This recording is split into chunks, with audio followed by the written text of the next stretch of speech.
Good afternoon all of you guys. Welcome back to my channel Meethi Goli doctor, जिसमें आज हम discuss करने वाले हैं आइडियल क्योर कि what is an ideal cure. एक आइडियल क्योर क्या होता है, जो कि एफोरिज्म नंबर 2 में मास्टर हैनीमैन ने मेंशन किया हुआ है। हमारी एक अमेजिंग कॉन्सेप्ट की सीरीज़ चल रही है एफोरिज्म को याद करने के लिए कि अनलॉकिंग द एफोरिज्म। अब आप कभी नहीं भूलोगे मास्टर प्लान, जिसका हम डिस्कस कर चुके हैं। चैनल में प्लेलिस्ट है, आप जाकर के एफोरिज्म नंबर 1, उसका फुटनोट, पैलिएशन, सप्रेशन, जो भी एसेंशियल टॉपिक इससे पहले हमने डिस्कस किए हैं वो आप जाके उसमें देख सकते हैं। चैनल को सब्सक्राइब करना ना भूलें ताकि वीडियो का नोटिफिकेशन सबसे पहले आपके पास पहुंचे। सबसे पहले आज हम डिस्कस करते हैं कि क्योर क्या होता है, आइडियल क्योर क्या होता है। क्योर हम लास्ट लेक्चर में डिस्कस कर चुके हैं, बट एक छोटी सी मैंने इसमें डेफिनेशन लिख दी, मेंशन कर दी यहाँ पे कि what is cure. To restore the health followed by fixed principles of homeopathy. क्या लिखा है इसमें कि क्योर क्या है कि जो हेल्दी कंडीशन है कहाँ से, सिक से, उसको रिस्टोर करना क्या कहलाएगा, आपका क्योर कहलाएगा। बट किस पे, एक तो वो हार्मलेस होना चाहिए, जब हमने लास्ट में क्योर की डेफिनेशन समझी थी, और वो किस पर बेस्ड होना चाहिए, होम्योपैथी के फिक्स्ड गाइडिंग प्रिंसिपल्स के ऊपर बेस्ड होना चाहिए।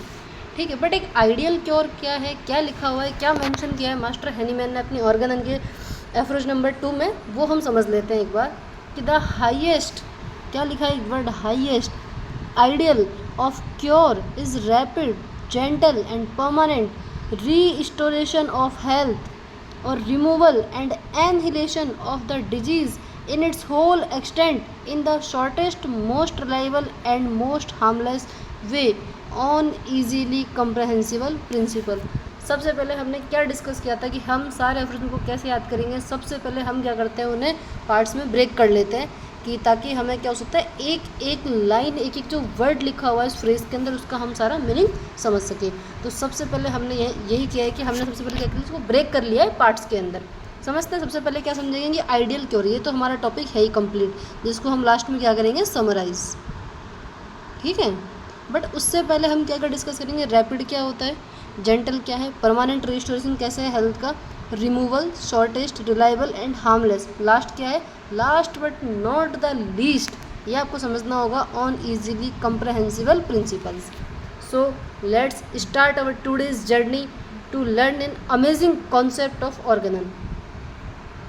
सबसे पहले हम डिस्कस करते हैं कि how to identify the highest ideal of cure.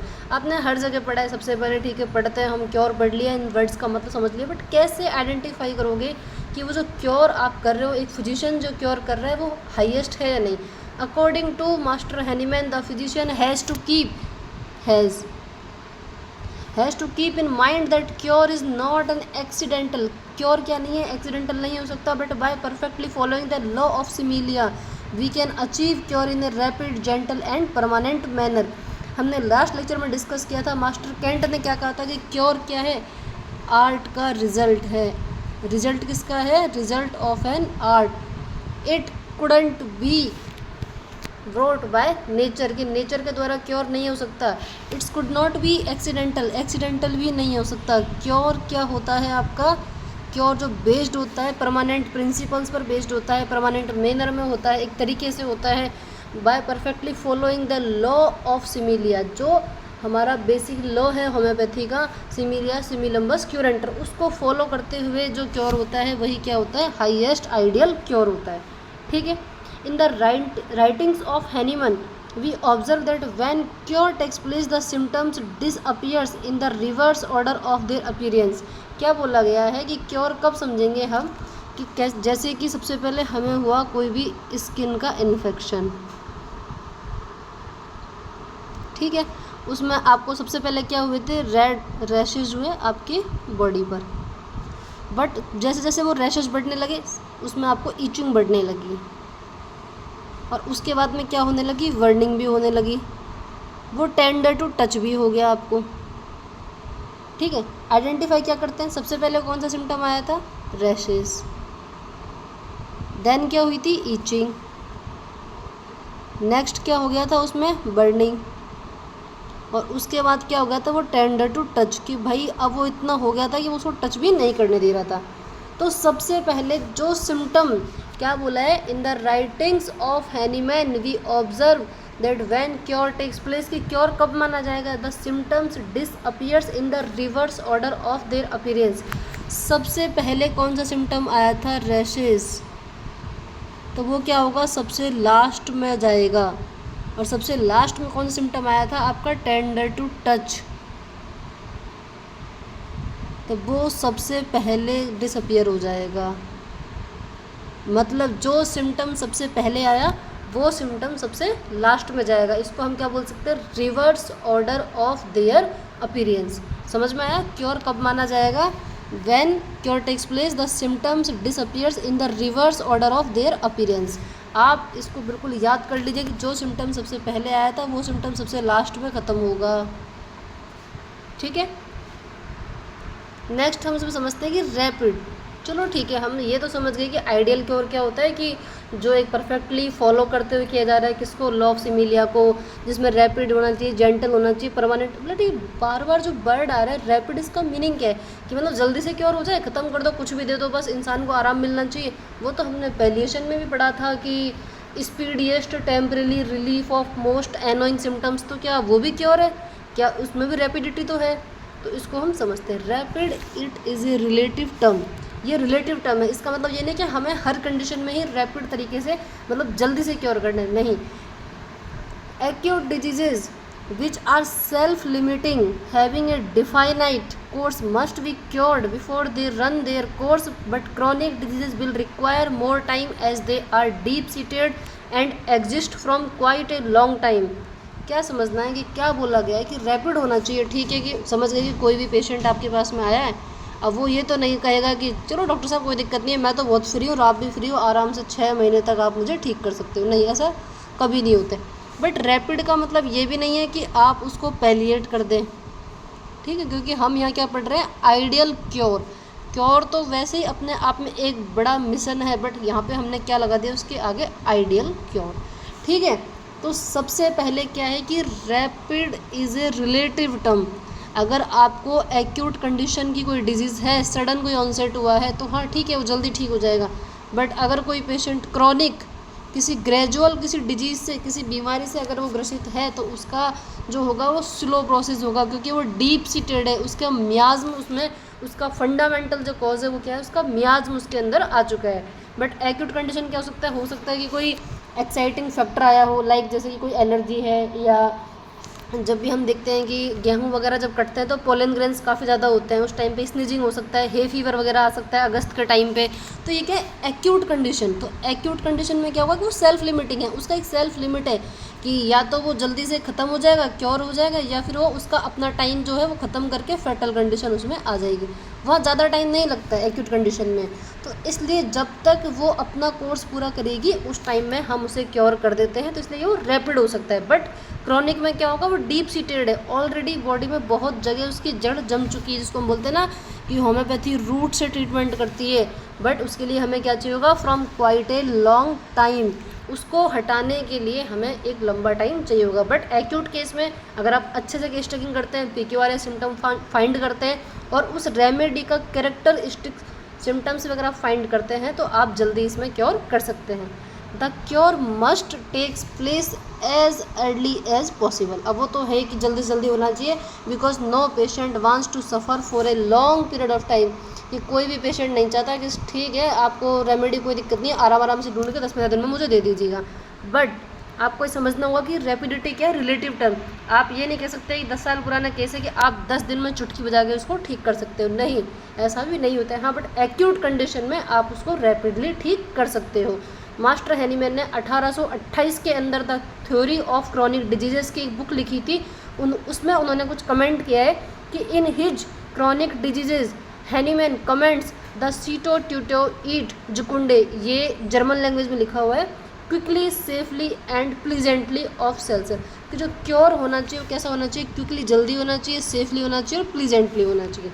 ठीक है, और अगर आपको ये राइटिंग याद करनी है, हैनीमैन की राइटिंग है, 1828 में आई थी, तो इसीलिए हम याद रखते हैं कि 4th जो एडिशन आया था 1829 में, आपकी ये बुक कब आई थी, 1828 में, तो इसलिए 1829 में जो 4th एडिशन आया था मतलब सबसे पहले क्रॉनिक डिजीज़ को इंट्रोड्यूस किया गया था। ठीक है, नेक्स्ट इसमें हम आगे मूव करते हैं। In order to cure a patient speedily क्या स्पीडली, अगर जल्दी से हमें उसे रिलीफ देना है, it is not logical to apply the harmful procedures that makes the patient condition worse. कि ऐसा नहीं है कि आप किसी भी कंडीशन से बस जैसे तैसे करके मुझे, बट ये कोई लॉजिक बात नहीं है कि आप उसको जल्दी से जल्दी रिलीफ देने के लिए कोई भी हार्मफुल प्रोसीजर उसमें यूज़ करोगे। इट्स बिल्कुल अगेंस्ट है ये होम्योपैथी के। ठीक है, आपको क्या करना है, होम्योपैथी के फिक्स्ड जो प्रिंसिपल्स है, लॉ ऑफ सिमिलिया है, जो लॉ ऑफ क्योर है, उसको फॉलो करते हुए उसमें आपको ट्रीटमेंट करना है। Hahnemann was totally disappointed by the orthodox way of treating the patients. The Brouwer's physiological system is one such procedure. ये हम आगे डिस्कस करेंगे। एफरोज नंबर 60 के फुटनोट में लिखा हुआ है ब्राउजेस रैशनल मेथड के बारे में, कि वो क्या करते थे उस टाइम। ऑर्थोडॉक्स स्कूल मतलब ओल्ड स्कूल, जिसको हम बोलते हैं एलोपैथी वगैरह। रैशनल मेथड क्या होता है कि उन्होंने पहले एक डोज दी बट ठीक नहीं हुआ, 2 डोज दे दी ठीक नहीं हुआ, दूसरा एक और कॉम्बिनेशन किया ठीक नहीं हुआ, फिर एक और मतलब कुछ भी करो बस पेशेंट को क्या होना चाहिए, रिलीफ होना चाहिए। इसको उन्होंने क्रिटिसाइज़ किया था, बहुत ज़्यादा डिसअपॉइंटेड थे वो उस सिस्टम से। और ये कहाँ मेंशन किया हुआ है, ऑर्गेनन में एफरोज नंबर 60 के फुटनोट में है ब्राउजेस रैशनल मेथड या ट्रीटमेंट मेथड के बारे में। ठीक है, तो हैनीमैन सर ने क्या बोला है कि अगर किसी को जल्दी रिलीफ देना है, बट इसका मतलब ये बिल्कुल भी लॉजिकल बात नहीं है, बिल्कुल भी सही नहीं है कि आप उसके ऊपर कोई भी हार्मफुल प्रोसीजर्स यूज़ करेंगे, लाइक ब्लड लेटिंग हो गया, लाइक परगेटिव्स का यूज़ करना हो गया, ये सब भी इसमें हम आगे डिस्कस करेंगे। जेंटल, वही जेंटल का मीन क्या होता है, it is understood that the procedure of treatment should not add to the existing suffering. क्या है कि ऐसा कुछ नहीं करना है कि जो उस पेशेंट जो ऑलरेडी सफ़र कर रहा है उसकी तकलीफ़ को और वो इंक्रीज़ कर दे। जैसे कि ओल्ड स्कूल टाइम पे क्या होता था, ब्लड लेटिंग की थेरापेटिक पर्पस के लिए सर्जिकल ब्लड निकाला जाता था।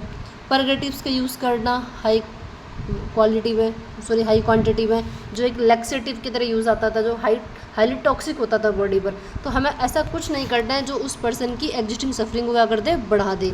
सो इट शुड बी माइल्ड, इसलिए हम क्या बोलते हैं होम्योपैथी में माइन्यूट, बिल्कुल मिनिमम डोज होनी चाहिए। ठीक है, नेक्स्ट है कि permanent restoration of the health. ये तो हमने पढ़ा ही था, फिजिशियन का क्या है, high and only mission. Aphorism number 1 में इसको हम ऑलरेडी डिस्कस कर चुके हैं। वो क्या है, restoration of health. It means there must not be any relapse of disease. ऐसा नहीं है कि आज आपने ठीक कर दिया 10 दिन बाद में वही कंडीशन वापस से जनरेट हो रही है इस पर्सन के अंदर, वो वापस से आ रहा है आपके पास कि डॉक्टर साहब ये क्या हुआ, आपने तो अपना अच्छा बिजनेस बना रखा है कि मैं आज तो आया था, वापस 15 दिन बाद में सेम दिक्कत मुझे हो गई। नहीं, बिल्कुल भी। फिजिशियन की primary duty, sole mission, aim जो भी है वो क्या है, उस पर्सन को क्योर करना, ना कि कुछ ऐसी मेडिसिन देना कि उसे टेम्परेरी रिलीफ मिले और वापस से 15 डेज बाद में, महीने भर बाद में आपके पास आता रहे। पैलिएशन और suppression of the suffering of the patient should not be our aim. और पैलिएशन और सप्रेशन क्या होता है, इसके लिए जाकर आप प्ले लिस्ट में वीडियो देख सकते हैं। कम्प्लीटली 1 घंटे का लेक्चर है, आपको बिल्कुल क्रिस्टल क्लियर हो जाएगा इसका कॉन्सेप्ट कि क्या पैलिएशन होता है, क्या सप्रेशन होता है, क्या दोनों में डिफरेंस होता है, और इसको हम क्योर क्यों नहीं बोल सकते। ठीक है, तो फिजिशियन का एम क्या है, सिर्फ और सिर्फ उसकी restoration of health, permanent restoration. ऐसा नहीं है कि 10 दिन के लिए उसे आराम मिल गया, वापस से उसकी कंडीशन रिलैप्स हो रही है। कैसा होना चाहिए, रैपिड क्या है, रिलेटिव टर्म। जेंटल होना चाहिए, कोई भी हार्मफुल प्रोसीजर यूज़ नहीं करने हैं जिससे उसकी एग्जिस्टिंग सफरिंग बढ़ जाए। कैसा होना चाहिए, permanent restoration of the health होना चाहिए। नेक्स्ट इसमें क्या लिखा हुआ है, removal and annihilation of the disease. क्या होना चाहिए कि जो हम रिमूवल कर रहे हैं उस डिजीज़ को, वो कैसी होनी चाहिए, इन होल एक्सटेंट। क्योंकि हमने बोला कि जो पर्सन होता है क्या होता है, सिक होता है, वो जो पूरी पर्सनैलिटी उसकी सिक होती है, वो पूरे एक्सटेंट के अंदर सिक होता है। क्यों, due to dynamic derangement of vital force. तो समझते हैं इसमें क्या लिखा हुआ है।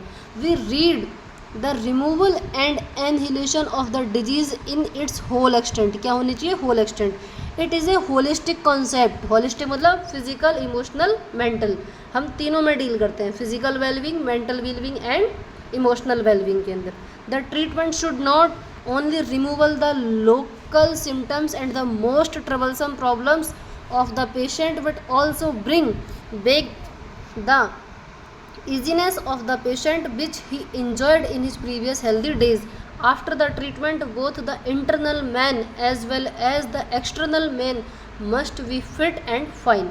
समझते हैं क्या लिखा हुआ है इन्होंने कि हम चलो मान लिया ट्रीटमेंट हमने कर भी दिया, 3 तो हम समझ चुके हैं, इसमें जो टर्म थी रैपिड हम समझ चुके हैं, डिस्कस कर चुके हैं, gentle and permanent restoration of health. अब नेक्स्ट क्या है आपका कि removal of disease in whole extent. ठीक है, क्योंकि हमने ये बोला था कि removal of all sign and symptoms में हम क्या बोल देते हैं, क्योर बोल देते हैं। कैसे, इन्होंने बोला है कि इट्स ए होलिस्टिक कॉन्सेप्ट, जो हम किस में डील करते हैं, PEM, याद रखना, फिजिकल इमोशनल मेंटल वेलबींग में। The treatment should not only remove the local symptoms, कि अगर आपने सिर्फ लोकल सिम्टम्स को हटा दिया तो वो भी आपका क्योर नहीं है। द मोस्ट ट्रबलसम सिम्टम, तो ये तो किस में भी हो रहा था सर, ये हो रहा था आपके पैलिएशन में भी हो रहा था। लेकिन हमारे यहाँ क्या नीड है कि हम उस पर्सन की हेल्थ को रिस्टोर करें ताकि वो अपनी जो हेल्दी कंडीशन में था उस स्टेट को इंजॉय कर सके। क्या कर सके, उसकी जो प्रीवियस हेल्दी डेज थे उनको वापस से हम उसे वापस कर सके, यही हमारा मेन मिशन है। After the treatment both the internal man as well as the external man must be fit and fine, कि सिर्फ फिजिकल नहीं, मेंटल इमोशनल तीनों कंडीशन में हमारा जो पर्सन है वो क्या होना चाहिए, क्योर होना चाहिए। उसके होल एक्सटेंट से हमें उसके क्या करना है, रिमूवल करना है, एनिहिलेशन करना है, उसकी डिजीज़ को ख़त्म करना है। ठीक है, the disease must be cured in its entirely completely because every symptoms indicates a deviation from the state of normal health, कि अगर एक भी सिम्टम है तो बता रहा है कि उसकी कंडीशन अल्टर्ड हो चुकी है, उसकी कंडीशन में क्या हो चुका है, डेविएशन आ चुका है उसकी हेल्दी कंडीशन में। Hence each and every symptom has to be removed in order to make the desirable cure, कि जो हम क्योर चाहते हैं, जो हम क्योर करना चाहते हैं, जो पर्सन खुद क्योर चाहता है कि मैं बिल्कुल कम्प्लीटली ठीक हो जाऊं, वो क्या है कि उसके हेल्दी डेज को वापस लौटा दो, उसकी नॉर्मल हेल्थ कंडीशन को रीस्टोर कर दो, उसको फिजिकल इमोशनल मेंटल तीनों प्लेन में उसकी वेलबींग होनी चाहिए, उसके हर होल एक्सटेंट से सिम्टम्स सारे रिमूव हो जाने चाहिए, ना कि सिर्फ लोकल सिम्टम्स और ट्रबलसम सिम्टम्स के जो से ज़्यादा परेशान कर रहे थे हमने वो हटा दिए, तो वो बिल्कुल भी आपका क्या नहीं होगा, क्योर नहीं हो सकता। ठीक है, शॉर्टेस्ट हम डिस्कस करेंगे, शॉर्टेस्ट क्या होता है, इन्हें शॉर्टेस्ट वे बोला है। It is a relative term also, जैसे कि रैपिडिटी जो था, अब यहाँ पे एक बहुत बड़ा कन्फ्यूजन है कि रैपिड और शॉर्टेस्ट में क्या डिफरेंस है, तो वो भी इसमें मैंने आगे थोड़ा सा एक छोटा सा जो डिफरेंस है वो हम बताएंगे। ठीक है, it is a relative term which depends upon the selection of the most similar remedy, और वहाँ पे रैपिड क्या था, डिजीज़ के ऊपर डिपेंड कर रहा था। आ गया समझ आपको, कि डिजीज़ का नेचर अगर एक्यूट है तो जल्दी केस क्योर होगा, अगर क्रॉनिक है तो ग्रेजुअली होगा, धीरे धीरे होगा। यहाँ पे क्या है, selection of the most similar remedy, कि हम किस एफिशिएंसी के साथ में कितने अच्छे तरीके से मोस्ट सिमिलर रेमेडी को सिलेक्ट करते हैं, ये डिपेंड किस पे करता है, फिजिशियन पर डिपेंड करता है। रिलेटिव टर्म है कि जितनी परफेक्ट वे में, जितने अच्छे तरीके से वो सिमिलर को फाइंड करेगा उसमें उतना ही कम टाइम लगेगा क्योर होने के लिए। When a medicine is administered on the basis of the totality of symptoms, the disease is expected to be soon cured, कि अगर किसी ने जो मेडिसिन दी है, टोटलिटी निकाल ली है, ड्रग पिक्चर से डिजीज़ पिक्चर को मैच किया है, सिमिलिमम रेमेडी दी है, तो बहुत ये एक्सपेक्ट किया जाता है कि बहुत जल्दी वो पेशेंट क्योर हो जाएगा। The straight forward approach to the treatment is both time saving and preferable, कि यही प्रेफर किया जाता है और ये टाइम सेविंग भी है। कि आपको ऐसा लगता होगा ना कि मैंने जल्दी से एक मेडिसिन दे दी, 2-4 सिम्टम देख के, नहीं, वो बिल्कुल भी क्योर नहीं होगा।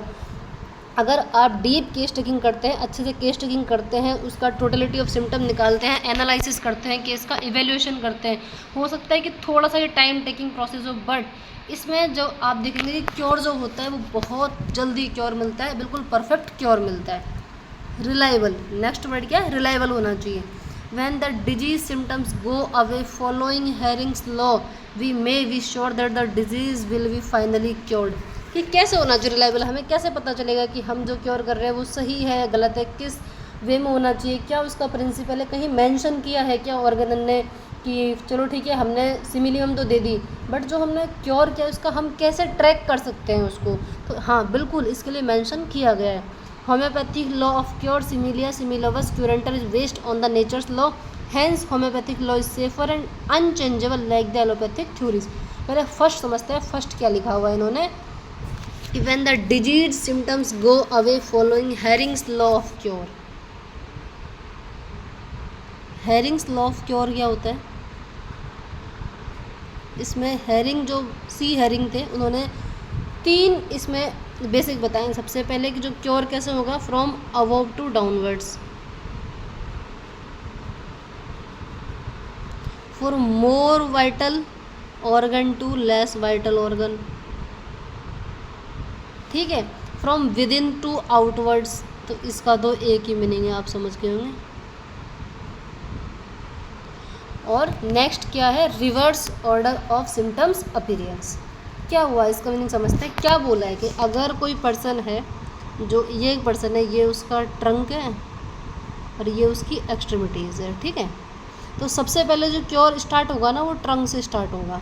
यहीं पे क्या है, मोर वाइटल ऑर्गन है, सारे वाइटल ऑर्गन यहीं मिलेंगे, हार्ट आपको यहीं मिलेगा, किडनी आपको यहाँ मिलेगी, लंग्स आपको यहाँ मिलेगा। तो जो सिम्टम्स का डिसअपीयरेंस होगा, जो सिम्टम्स जाएंगे जब हम डिजीज़ को क्योर कर रहे होंगे, सबसे पहले कहाँ से स्टार्ट होगा, सेंटर टू पेरीफेरी। सबसे पहले क्योर कहाँ होगा, सेंटर पे, देन पेरीफेरी में, ठीक है। यही मतलब था कि सबसे पहले क्योर कहाँ होता है, विद इन देन आउटवर्ड्स। अगर कोई पर्सन है जिसको कोई एलर्जी है, एलर्जिक कंडीशन ज़्यादा हो गई, अस्थमा हो गया, तो सबसे पहले उसका रेस्पिरेटरी ऑर्गन ठीक होगा, उसके बाद में स्किन की कंडीशन सही होगी, अगर उसको साथ में रैशेस भी है। तो more vital organ to less vital organ, ठीक है, यही हेरिंग्स का लॉ ऑफ क्योर है, ठीक है। क्या बोला कि when the disease symptoms go away following Hering's law we may be sure, कि हम श्योर कर सकते हैं disease will be finally cured. Homeopathic law of cure कौन सा है आपका, सिमिलिया सिमिलम्बस क्यूरेंटर is based on the nature's law. Nature's law कहाँ डिफाइन किया हुआ है, एफएस नंबर 26 के अंदर डिफाइन किया हुआ है। Homeopathic law is safer and unchangeable, कि ये जब से है ये फिक्स्ड प्रिंसिपल है और इसी पे हम क्या करते हैं, क्योर करते हैं। एलोपैथिक थ्योरीज की तरह नहीं है कि कभी भी चेंज हो जाए।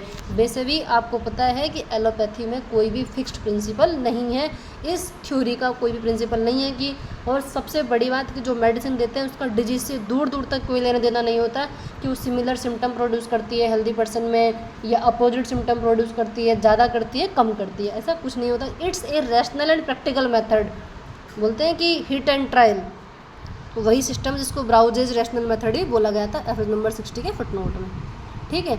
To make the system of homeopathy most reliable, कि अगर हमें होम्योपैथी को मोस्ट रिलायबल बनाना है एंड साउंड, कि सुनने में भी लगे, the physician has to apply only the well proven medicine, कि आपको कुछ भी अपने हिसाब से सोच के नहीं देनी है। जो मेडिसिन लिखी हुई है, बोरिक की मटेरिया मेडिका है, क्लिनिकल मटेरिया मेडिका है, कैंट मटेरिया मेडिका है, एलन के नोट्स है, जेडी पाटिल, डिफरेंट जो पायोनियर्स हैं उनकी डिफरेंट जो मटेरिया मेडिका में जो मेडिसिन प्रूव्ड है।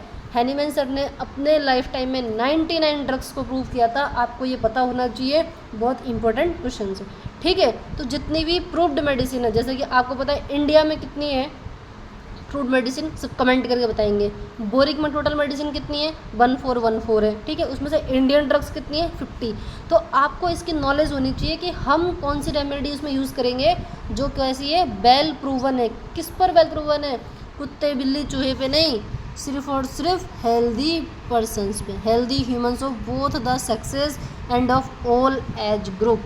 क्या है कि हम रिलायबल कब लगेगा होम्योपैथी सुनने में, कि जो मेडिसिन जो हम यूज़ कर रहे हैं ना किसी भी पर्सन को ट्रीट करने में, मस्ट, शुड नहीं, must well proven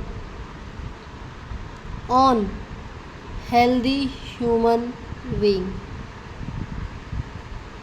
homeopathy is only one science, single science है जिसमें हम ड्रग कहाँ करते हैं, हेल्दी ह्यूमन पे प्रूव करते हैं। मास्टर हैनीमैन ने क्लियर कहा है कि यहाँ पे कोई नो अदर वे, कोई दूसरा वे है ही नहीं प्रूविंग का, सिर्फ हेल्दी ह्यूमन पे ही हम प्रूविंग करते हैं। एफरेज नंबर 108 के अंदर ड्रग प्रूविंग में इसको मेंशन किया गया है। And both the sexes 126, aphorism number 126 है, ठीक है। इजीली कंप्रहेंसिबल प्रिंसिपल, लास्ट क्या है कि इसका मीन्स मतलब अंडरस्टैंड, जो प्रिंसिपल समझा जा सके। The mode of treatment must be transparent and easily understood. ये नहीं कि पेशेंट आया कि ठीक है फीवर है, अब हम तो आधे होम्योपैथ है, समझा है नहीं ऑर्गेनल को, सिर्फ यूनिवर्सिटी एग्जाम पास करने के लिए पढ़ रहे थे, ठीक है। पेशेंट को क्या पता कि डॉक्टर साहब क्या कर रहे हैं, अंदर जाके 2-4 प्लेसिबो मिक्स की, एक इसमें पैरासीटामोल उठाया, उसको कूट के आपने मोर्टाल पेस्टल में पर्ची बना के दे दी कि 3 टाइम्स को ले लेना, फीवर ख़त्म हो जाएगा।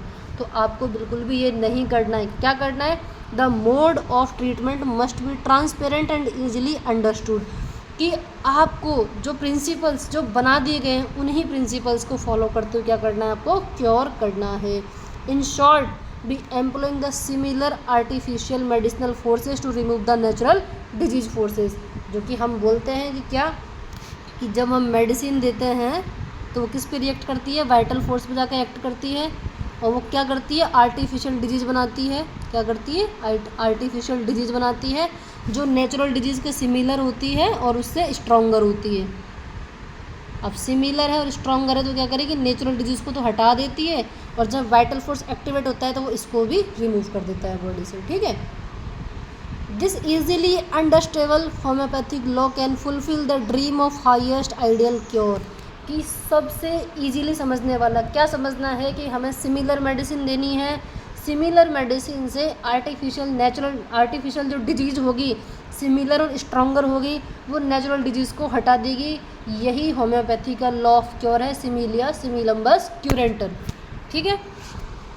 दस Hahnemann navigates the homeopathic physician in the voyage to the highest ideal of cure. Voyage means क्या होता है, एक पेशेंट के ट्रीटमेंट की जर्नी के हैनीमैन सर ने नेविगेट कर दिया एक फिजिशियन को, होम्योपैथी फिजिशियन को, उस ट्रीटमेंट की जर्नी के दौरान पेशेंट की, कि आपको हाईएस्ट आइडियल ऑफ क्योर कैसे करना है, रैपिड करना है, जेंटल करना है, परमानेंट करना है, रिलायबल करना है। होम्योपैथी के फिक्स्ड जो प्रिंसिपल्स है, हेरिंग्स का लॉ है उसको देखते हुए चलना है, law of cure of nature है उसको देखते हुए चलना है, ठीक है। The physician has to keep in mind that cure is not an accidental one. और ये हम पहले भी डिस्कस कर चुके हैं, क्योर किसका रिजल्ट है, आर्ट का और नॉलेज का, ना कि सिर्फ और सिर्फ एक्सीडेंटल कभी नहीं हो सकता क्योर, ठीक है। नेक्स्ट हार्मलेस वे। अब हार्मलेस मतलब तो वही समझ में आ गया आपको कि कुछ भी ऐसा यूज़ नहीं करना है कि जो उस पर्सन की इंजरी को, उस पर्सन की सफरिंग को बढ़ा दे। We have no right to inflict further injury upon the patient, कि हमें कोई भी अधिकार नहीं है कि हमने कोई गलत मेडिसिन दी और उसके बाद में अगर एग्रावेशन होता है तो हमें उसे ज़बरदस्ती का विश्वास दिलाई कि नहीं नहीं ये ट्रीटमेंट का मेथड है, ऐसा तो होता ही है और ये तो होगा ही, आप ज़्यादा घबराए नहीं। बट हाँ, ये हो सकता है कि क्रॉनिक केस में थोड़ा एग्रावेशन देखने को मिल सकता है, बट ये नहीं कि आपने बिल्कुल ही अपोजिट मेडिसिन दी और पर्सन को एग्रावेशन हुआ, तो बिल्कुल आपके पास कोई राइट नहीं है कि आप वो पेशेंट को अनचाही बातें मनवाएं उसके लिए, ठीक है। During Hahnemann's time blood letting, continued purgation, fasting etcetera were practised which caused more harm than the disease proper. कि जो डिजीज़ थी उससे ज़्यादा हार्मफुल चीज़ें तो ये होती थी उस टाइम पे, तो इसलिए हैनीमैन ने बोला कि हमें बिल्कुल हार्मलेस वे में क्या करना है, ट्रीटमेंट करना है। Experience teaches that the law of similia is the only curative law. इसलिए बोला गया है कि होम्योपैथी ही सिंगल ऐसी पैथी है जिसमें हम परमानेंट क्योर कर सकते हैं, क्योंकि हमारे पास क्या है, फिक्स्ड प्रिंसिपल्स है। होम्योपैथी में नो रोल ऑफ सैरोगेसी, के यहाँ कोई ऐसा नहीं है कि अर्निका की जगह आप कोई दूसरी मेडिसिन दे सकते हो, बिल्कुल नहीं, ऐसा नहीं हो सकता है। जबकि एलोपैथी में आपको पता है एजिथ्रोमाइसिन नहीं है, ठीक है, आप दूसरा साल्ट दे लीजिए। बट होम्योपैथी में no role of surrogacy, single simple minimum dose, ये नहीं है तो दूसरी नहीं हो सकती, यही काम आएगी, सिंपल सी बात है। क्यूरेटिव लॉ कौन सा है, सिर्फ law of similia. Next, after the remedy was administered, if the symptoms are following the law of direction of cure, the physician can be sure of the cure. कि अगर वो law of direction of cure को follow करते हुए चलता है तो physician sure हो सकता है कि उसका ट्रीटमेंट बिल्कुल सही है, वो क्योर करने जा रहा है, वो अपना मिशन कंप्लीट करने जा रहा है, क्योंकि फिजिशियन का हाई एंड ओनली मिशन क्या है, पर्सन की हेल्थ को रिस्टोर करना, और वो कैसे हो सकता है, उसे आइडियल क्योर करके दे सकता है। ठीक है, as soon as the symptoms start following the Hering's law of cure further repetition of the medicine has to be stopped, कि जब उसे लग रहा है कि एक एक सिम्टम गायब होने लग गया है, डिसअपियर होने लग गया है, रिवर्स ऑर्डर ऑफ अपीयरेंस के हेरिंग्स लॉ को फॉलो करते हुए, तब हम मेडिसिन को स्टॉप कर सकते हैं। Hering's law of cure can be called the guide, क्या है guide, to the physician in the path of highest ideal of care, ये उसे गाइड करेगा कि आप ट्रीटमेंट सही कर रहे हो, रेमेडी आपने परफेक्ट चूज़ की है या नहीं की। ठीक है, इसमें हम देखते हैं कि एक बार बहुत क्विक रिवीजन कर लेते हैं कि हमने क्या समराइज़ किया। सबसे पहले क्या देखते हैं कि क्या हाईएस्ट आइडियल ऑफ क्योर, मतलब क्यों बोला गया कि क्योर होना चाहिए, बाकी ट्रीटमेंट तो हर कोई करता है, होम्योपैथी में इतना जोर क्यों दिया गया हाईएस्ट आइडियल ऑफ क्योर के ऊपर, तो क्योंकि फिजिशियन का जो मिशन था ना उस टाइम पे, ट्रीटमेंट्स की काफ़ी सारी पैथीज थी, काफ़ी सारे प्रोसेसेस थे, बट वो उस पर्सन को जो ऑलरेडी दर्द में था, तकलीफ़ में था, उसकी तकलीफ़ को और बढ़ा रहे थे। तो मास्टर हैनीमैन उस चीज़ से बहुत ज़्यादा दुखी हुए, उन्हें लगा कि एक पर्सन मतलब जो ऑलरेडी सफ़र कर रहा है उसे हम और ज़्यादा तकलीफ़ दे रहे हैं, इसलिए उन्होंने कहा कि हाईएस्ट आइडियल ऑफ क्योर, जिसके उन्होंने कुछ बेसिक लिख दिए कि ऐसा होगा क्योर तभी उसको हाईएस्ट आइडियल माना जाएगा। सबसे पहले क्या डिसाइड किया, रैपिड होना चाहिए, कि अगर एक्यूट कंडीशन है और आप उसे LM पोटेंसी दे रहे हो तो क्या वो जल्दी क्योर कर पाएगी, नहीं। रैपिडिटी का मीन्स है नेचर ऑफ डिजीज़ पर डिपेंड करेगी। ठीक है, सबसे पहले क्या हुआ, रैपिड होना चाहिए आपका। सेकंड क्या है, उसके अंदर जेंटल होना चाहिए, कोई भी हार्मफुल चीज़ें आपको यूज़ नहीं करनी है, बहुत माइन्यूट डोज आपको, mild, cure should be, treatment should be mild, कोई डोज कोई मिक्सअप कुछ नहीं करना है, बहुत जेंटल होना चाहिए। रैपिड, जेंटल, परमानेंट, कैसा होना चाहिए, परमानेंट, ये नहीं कि डिजीज़ बार बार रिलैप्स कर रही है, नो रिलैप्सेशन, डिजीज़ बार बार अकर नहीं होनी, रीस्टोरेशन ऑफ हेल्थ होना चाहिए ताकि वो अपने पुराने हेल्दी डेज को वापस से इंजॉय कर सके। उसके बाद में क्या होता है, डिजीज़ रिमूव हो जानी चाहिए, उसकी होल एक्सटेंट से ख़त्म होनी चाहिए। फिजिकल, इमोशनल, मेंटल, तीनों प्लेन में वो पर्सन कैसा होना चाहिए, वेलबींग होना चाहिए, स्टेबल होना चाहिए, उसकी बैलेंस्ड कंडीशन होनी चाहिए, रिलायबल होना चाहिए। रिलायबल क्या है कि होम्योपैथी के प्रिंसिपल्स पे होना चाहिए, ऐसा नहीं कि कुछ भी आप दे रहे हो, प्रूव्ड, हमें कौन सी मस्ट प्रूवन जो ड्रग्स है उन्हीं को यूज़ करना है, हार्मलेस वे में होना चाहिए। ठीक है, और हेरिंग्स के लॉ ऑफ क्योर को फॉलो करते हुए होना चाहिए। क्या है, हमारे लिए गाइडिंग है, ये एक गाइड की तरह काम करता है कि अगर हमारा क्योर लॉ ऑफ क्योर को फॉलो करता है तो इसका मतलब एक फिजिशियन शुड बी श्योर, वो हो सकता, कैन बी श्योर कि हम सही तरीके से उस पर्सन को ट्रीट कर रहे हैं। तो यही क्या है, आपका हाईएस्ट आइडियल ऑफ क्योर है। थैंक यू गाइस, बने रहिए आप हमारे साथ इसी तरीके से बाकी एफर्मेशन को डिस्कस करने के लिए। डोंट फॉरगेट टू सब्सक्राइब मीठी वाली डॉक्टर।